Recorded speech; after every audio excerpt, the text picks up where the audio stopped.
यांची अब की बार 400 पार साठी भाजपनं मेगा प्लॅनिंग केलं। 6 एप्रिलला भाजप स्थापना दिनानिमित्तानं भाजप राज्यभरात प्रत्येक बूथच्या माध्यमातून मतदारापर्यंत पोहोचणार आहे। देवेंद्र फडणवीस, चंद्रशेखर बावनकुळे यांच्यासह सगळे मंत्री आमदार हे अभियान राबवणार आहेत।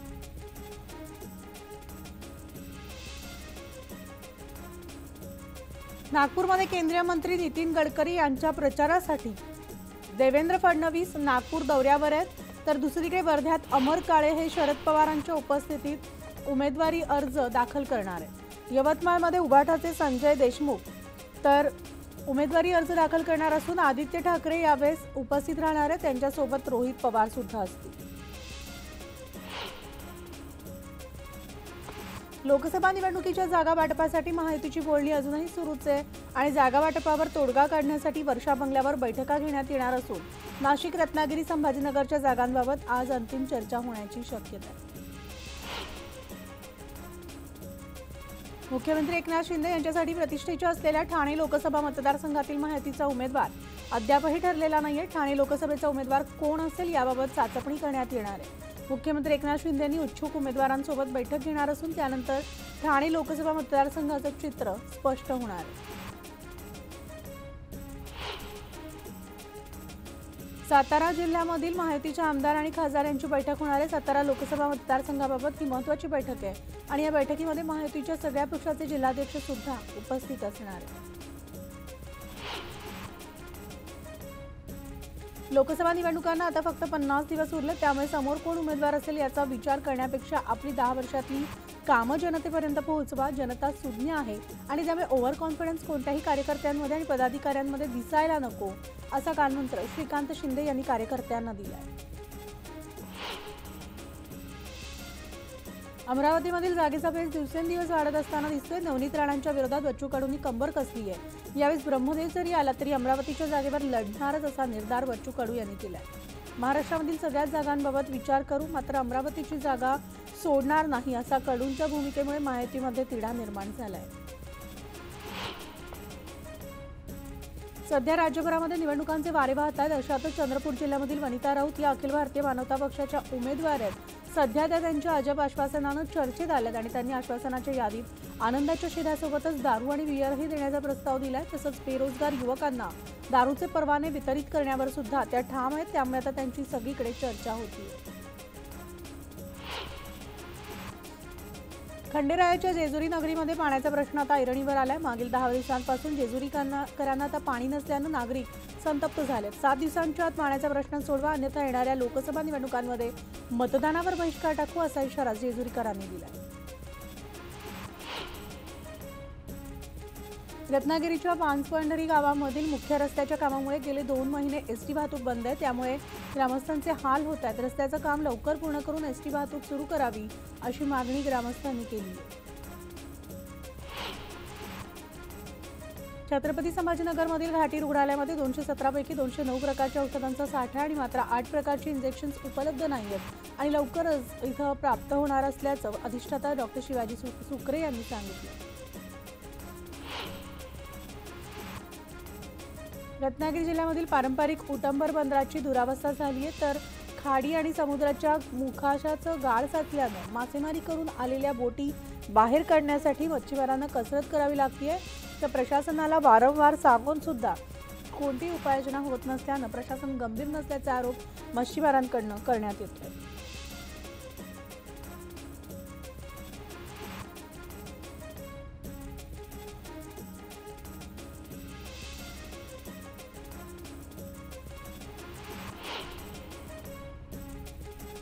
म्हाडाच्या मुंबई मंडळाच्या 173 दुकानांच्या ई लिलावासाठीच्या नोंदणी, अर्ज, विक्री, स्वीकृती आणि बोली लावण्याची मुदत सोमवारी रात्री संपुष्टात येणार होती, मात्र मुंबई मंडळानं या प्रक्रियेला थेट 5 जूनपर्यंत मुदतवाढ दिली। आचारसंहितेच्या पार्श्वभूमीवर आणि दुकानांच्या ई लिलावाची अर्जसंख्या वाढवण्याच्या उद्देशानं आता ही मुदतवाढ देण्यात आली आहे। मुंबई शहर भागामधील रस्त्याची कामं रखडवणाऱ्या वादग्रस्त कंत्राटदाराला मुंबई महानगरपालिकेनं लावलेला 64 कोटींचा दंड कंत्राटदारानं अद्याप भरलेला नाहीये। दंडाची रक्कम 1 महिन्याच्या आत भरण्याचे आदेश पालिका प्रशासनानं कंत्राटदाराला दिले होते, मात्र तरी देखील कंत्राटदारानं हा दंड भरलेला नसून पालिका प्रशासनानं त्याकडे आता दुर्लक्ष केलं। पुणे शहरामधील मध्यवर्ती भागामधील पेठांचा परिसर वगळता उर्वरित शहराचा पाणीपुरवठा हा दुरुस्तीच्या नावाखाली येत्या गुरुवारी बंद ठेवण्यात येणार आहे। त्यामुळे आता महापालिकेने अघोषित पाणी कपातीला सुरुवात केली आहे।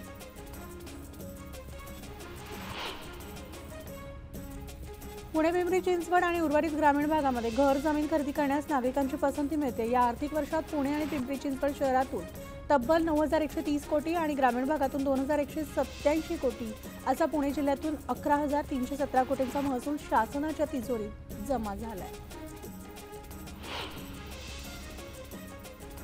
पुण्यामध्ये बीएमपी बस चालकांना अडथळा होईल अशा प्रकारे रिक्षा चालवणाऱ्या आणि बस स्थानक परिसरामध्ये रिक्षा उभी करणाऱ्या रिक्षा चालकांवर कारवाई करण्यात आली आहे। गेल्या 3 महिन्यांमध्ये नियम मोडणाऱ्या 1620 बेशिस्त रिक्षा चालकांवर पीएमपी आणि आरटीओनं संयुक्त कारवाई केली आहे।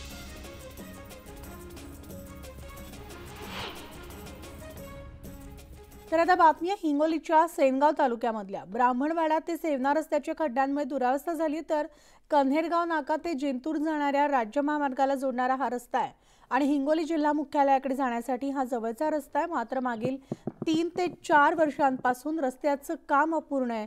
मोठमोठे खड्डे पडलेत। तर या रस्ते कामासाठी नागरिकांनी आंदोलन करून देखील काम होत नसल्यानं नागरिक संताप व्यक्त करतात। तर आमचे प्रतिनिधी मनीष खरात आपल्या सोबत आहेत। मनीष, हिंगोलीमध्ये आंदोलन करून सुद्धा या रस्त्याचं काम अजून पूर्ण झालेलं नाहीये।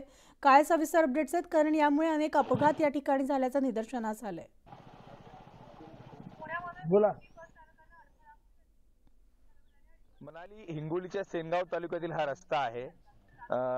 इकडच्या बाजूला जो आहे तो राज्य महामार्ग आहे आणि इकडच्या बाजूला आणखी एक महामार्ग आहे जो विदर्भाला जोडतो आणि हा जो एक 8 ते 9 किलोमीटरचा रस्ता आहे। परंतु या गावकऱ्यांनी अनेकदा आंदोलन करून देखील हा रस्ता काही तयार झालेला नाहीये।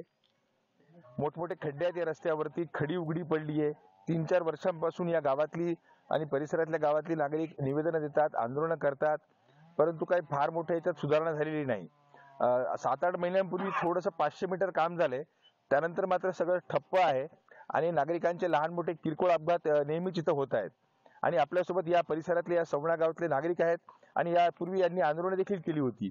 दादा, मला सांगा, या रस्त्यामुळे नेमक्या काय अडचणी आल्या आणि काय काय तुम्ही मागणी केली प्रशासनाकडे? विशेष म्हणजे ब्राह्मणवाडा ते सवणा जवळपास 4 ते 5 किलोमीटरचा रोड रस्ता आहे। ब्राह्मणवाडचे जे विद्यार्थी इथं कणेरगाव असेल, वाशिम असेल, या ठिकाणी शाळेच्या ठिकाणी शिकायला जातात, परंतु रस्ता असा नादुरुस्त असल्यामुळे, रस्त्यामध्ये खड्डे असल्यामुळे वाहन धारकांना येऊन शाळेतील विद्यार्थ्यांना अतिशय त्रासाचा सामना करावा लागत आहे। या रस्त्यावर छोटे मोठे अपघात सुद्धा होत आहेत। आम्ही वेळोवेळी प्रशासनासोबत पत्रव्यवहार करून आंदोलन सुद्धा केलेले आहेत।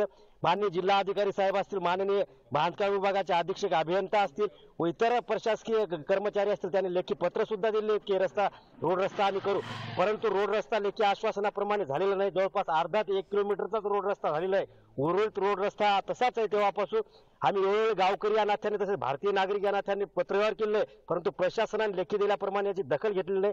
त्यामुळे प्रशासनाने तात्काळ दखल घ्यावी अशी आमची रास्त अपेक्षा आहे गावकरी नागरिक या नात्याने। आपल्यासोबत आणखी वरिष्ठ काही नागरिक आहेत। काका, मला सांगा, कधीपासून असा काय त्रास आहे? तुम्ही प्रशासनाला कळवलं होतं का? आता काय त्रास आहे? आज सध्या मागणी काय आहे? 5-6 वर्षापासून हा असाच रस्ता रखडलेला आहे, गिट्टी उखळलेली आहे, याच्या ठिकाणी अपघात होतात।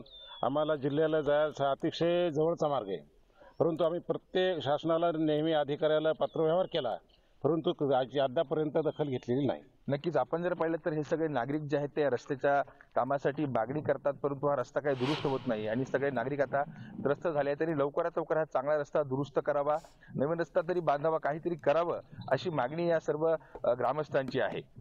धन्यवाद मनीष या सविस्तर माहितीसाठी। आणि यानंतर आता पुन्हा एकदा वळूयात उर्वरित बातम्यांकडे। मुंबईमधील रेल्वे स्थानकाबाहेर बसणाऱ्या अनधिकृत 4773 फेरीवाल्यांवर पालिकेनं कारवाई केली आहे। मात्र कारवाईनंतर काही दिवसांनी हे फेरीवाले पुन्हा ठाण मांडतात, त्यामुळे फेरीवाल्यांबाबत ठोस उपाययोजना करावी अशी मागणी स्थानिक दुकानदार आणि नागरिक करत आहेत।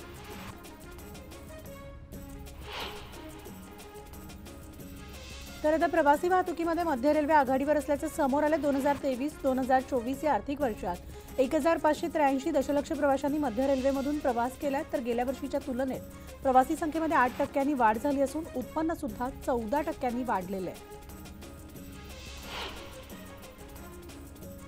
नवी मुंबईमधील एपीएमसी बाजारात पिवळ्या कलिंगडाची आवक वाढली. आरोग्याला उत्तम आणि चवीला गोड असल्यानं या कलिंगडाची मागणी आता वाढतीये, तर लाल कलिंगडाच्या तुलनेत पिवळ्या कलिंगडाची किंमत दुप्पट आहे. झेंडू फुलांवर ऐन सणासुदीच्या दिवसामध्ये बुरशी रोगाचा प्रादुर्भाव आढळलाय. 2-3 दिवसांपासून असलेलं ढगाळ वातावरण आणि अवकाळी पावसाचा परिणाम झेंडू फुलावर बसल्यानं फुलांचे दर सुद्धा घसरलेत.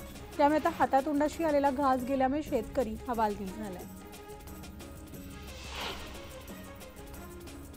मावळच्या मालेवाडीमधील महिलांना खंडाभर पाण्यासाठी भटकंती करण्याची वेळ आली असून पिंपरी चिंचवडला पाणी पुरवठा करणारं पवना धरण जवळ असून सुद्धा ग्रामस्थांना टंचाईचा सामना करावा लागतोय. त्यामुळे आता धरण उशाला तर कोरड घशाला असं म्हणण्याची वेळ आली. धाराशिव जिल्ह्यामध्ये पाणी पातळी पुन्हा 2 मीटरनं खालावली आहे. मागील 5 वर्षाच्या भूजल पातळीच्या तुलनेमध्ये यंदा 1.74 मीटरनं पाणी पातळी खोल गेली आहे. त्यामुळे मे महिन्यात पाण्याची परिस्थिती गंभीर होण्याची दाट शक्यता आहे. तर धाराशिवकरांना पाणी जपून वापरण्याचं आवाहन पालिकेनं केलंय. वर्ध्यामध्ये बनावट व्हिडिओ प्रसारित केल्याबद्दल महाराष्ट्र प्रदेश काँग्रेसच्या एक्स खात्याच्या ॲडमिनवर गुन्हा दाखल करण्यात आला आहे. भाजपचे उमेदवार रामदास तडस यांनी या प्रकरणी तक्रार दाखल केली आहे. छत्रपती संभाजीनगरमध्ये दाहकता पाहायला मिळते. पाण्यासंदर्भातील कारण दुष्काळाची दाहकता इथं असून वाळुंज भागात पाणी भरण्यावरून नागरिकांमध्ये हाणामारी झाली आहे. बोरवेलचं पाणी भरण्यावरून झालेल्या मारहाणीची घटना सीसीटीव्ही कॅमेऱ्यात कैद झाली आहे. तर एमआयडीसी वाळुंज पोलीस ठाण्यात गुन्हा दाखल करण्यात आला आहे.